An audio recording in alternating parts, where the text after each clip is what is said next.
السلام علیکم ورحمۃ اللہ وبرکاتہ۔ آخر بھی اللہ ہے تو اللہ کا حبیب ہی آخر ہے، تو یوں اللہ نے اپنے حبیب کو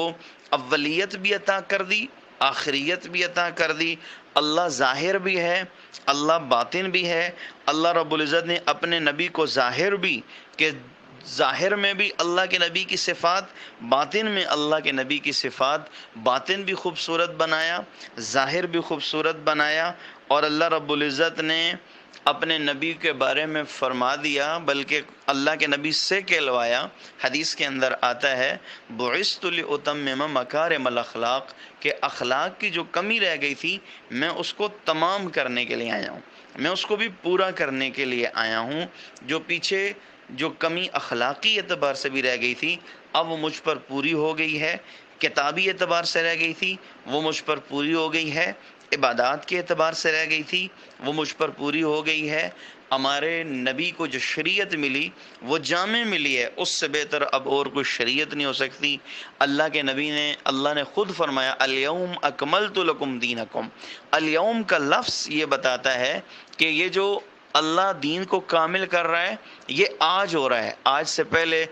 جو نوح علیہ السلام آئے، ابراہیم علیہ السلام آئے، یونس علیہ السلام آئے، ادریس علیہ السلام آئے، موسیٰ علیہ السلام آئے، عیسیٰ علیہ السلام آئے، 1,24,000 کم و پیش ایک نبی کم، جتنے بھی انبیاء آئے وہ سارے کے سارے ان کے بارے میں اتمام کا لفظ نہیں آیا، اکمال کا لفظ نہیں آیا۔ اکمال اور اتمام کا لفظ بولا گیا تو کس کے لیے بولا گیا؟ اپنے حبیب کے لیے بولا گیا۔ اللہ نے اپنے حبیب کے لیے بولا الیوم اکملت لکم دینکم واتممت علیکم نعمتی، میں نے اپنے دین کو بھی تمہارے اوپر پورا کر دیا اور میں نے اپنی نعمت کو بھی تمہارے اوپر پورا کر دیا، اس کا اتمام کر دیا۔ جب آدمی کچھ بولتا ہے کہ میں نے مکمل کر لیا، میں نے اپنا کام مکمل کر لیا یا میں نے اپنا کام تمام کر لیا، یہی دو حرف بولے جاتے ہیں اور کوئی تیسرا حرف نہیں ہوتا۔ تو اسی طرح اللہ رب العزت نے اپنے نبی کے لیے اکمال کا بھی لفظ استعمال کر دیا، اتمام کا بھی لفظ استعمال کر دیا، اور الیوم کہہ کر بتا دیا کہ یہ آج ہو رہا ہے، آج سے پہلے یہ کبھی نہیں ہوا۔ تو جب شریعت ختم ہو گئی تو اب اس کے بعد کسی شریعت کی ضرورت نہیں۔ جب عبادات، اب کوئی نئی عبادت نکالے گا تو وہ بدعتی ہی ہوگا، لیکن وہ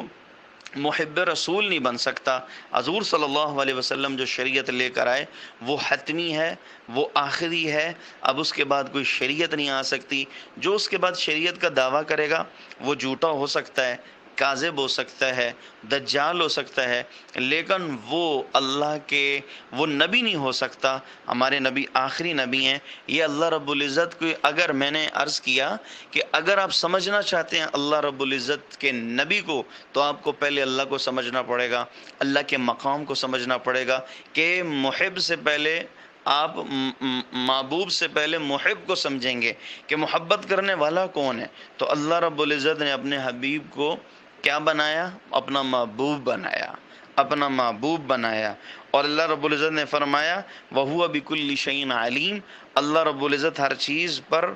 کا علم رکھنے والا ہے۔ اس کے بعد اگر کوئی علم رکھنے والا ہے تو وہ اللہ کا نبی ہے۔ اللہ کے علم کے بعد اگر کسی کا علم ہے تو وہ اللہ کے نبی کا علم ہے۔ قرآن پاک میں جو اللہ رب العزت فرماتے ہیں فوق کل ذی علم علیم، تو وہ اللہ کے نبی کے بعد جو تمام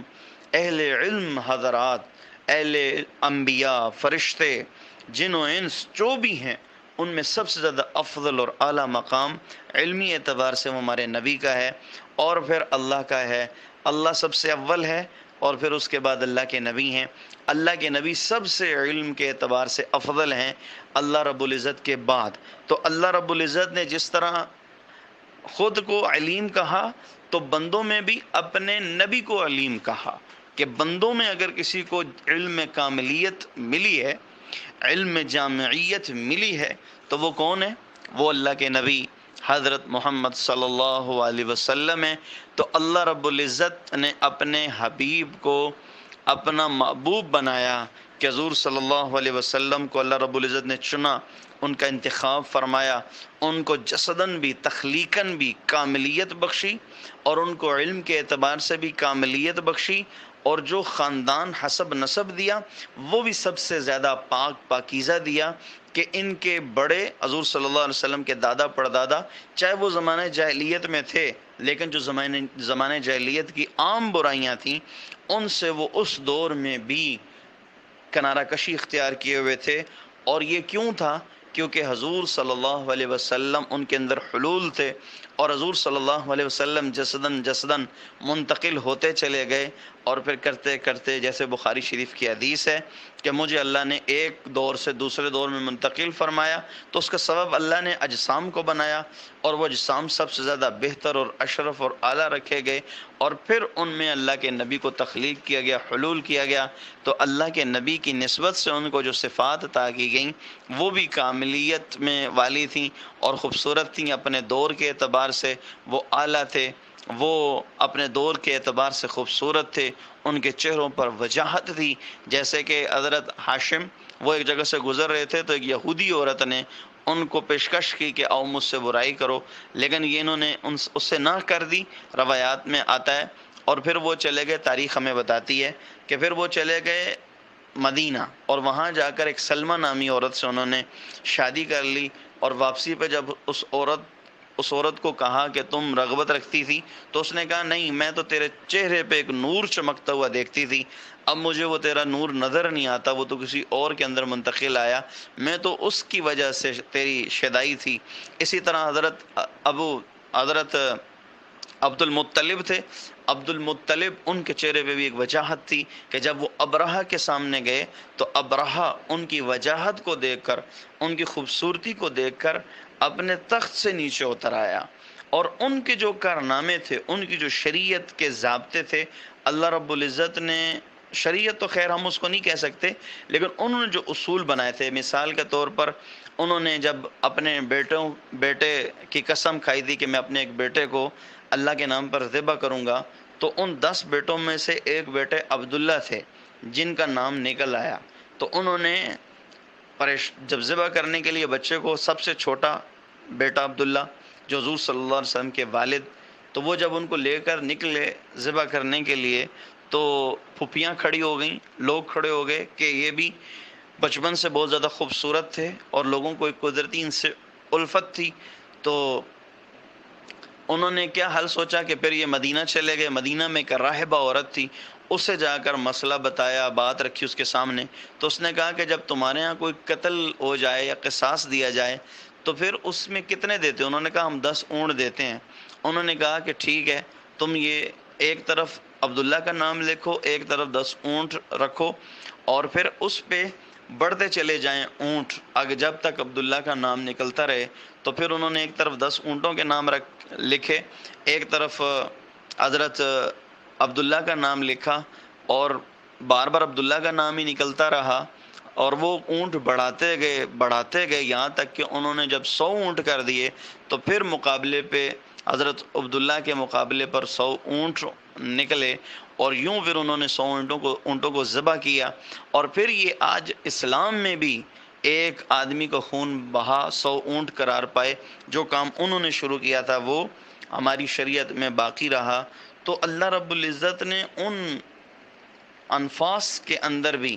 اپنے نبی کا اثر رکھا، تو یوں اللہ رب العزت نے اپنے نبی کے چرچے 4 دانک کروائے۔ اور تفسیر ابن کثیر کے اندر حدیث موجود ہے کہ وہاں پر اللہ کے نبی نے پوچھا ایک دن اپنے خدا سے، اپنے اللہ سے، کہ میرے رب، آپ نے مجھے آخری نبی بنا کر بھیجا ہے، تو آپ نے مجھ سے پہلے انبیاء کو جو دیا وہ تو بہت کچھ دیا، آپ نے جعلت ابراہیم خلیلا، آپ نے ابراہیم علیہ السلام کو اپنا دوست بنایا، و موسیٰ کلیمہ، اور موسیٰ کو کلیم اللہ بنایا، اور آپ نے علنت لداود الحدید، آپ نے داؤد علیہ السلام کے لیے لوہے کو نرم کیا، آپ نے سخرت لسلیمان الریاح، آپ نے سلیمان علیہ السلام کے لیے ہواؤں کو مسخر کیا، آپ نے عیسیٰ علیہ السلام کے ہاتھ پر مردوں کو زندہ کیا، آپ نے میرے لیے کیا بنایا؟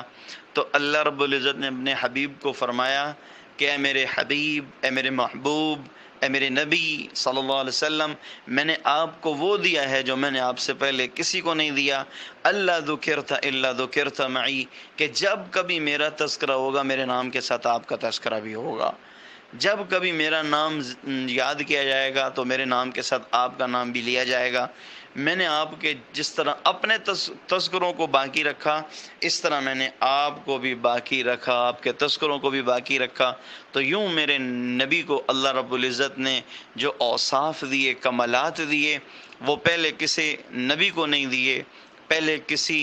بشر کو نہیں دیے، پہلے کسی کو وہ عطا نہیں کیے گئے، اور اللہ رب العزت نے اپنا محبوب بنایا اپنے حبیب کو، اور پھر محبوب بھی ایسا بنایا کہ اللہ رب العزت نے اس کا انتخاب فرمایا اس کی صفات کی بنیاد پر، اور اللہ رب العزت نے اس کو اپنا پھر محبوب بنایا۔ تو اللہ کو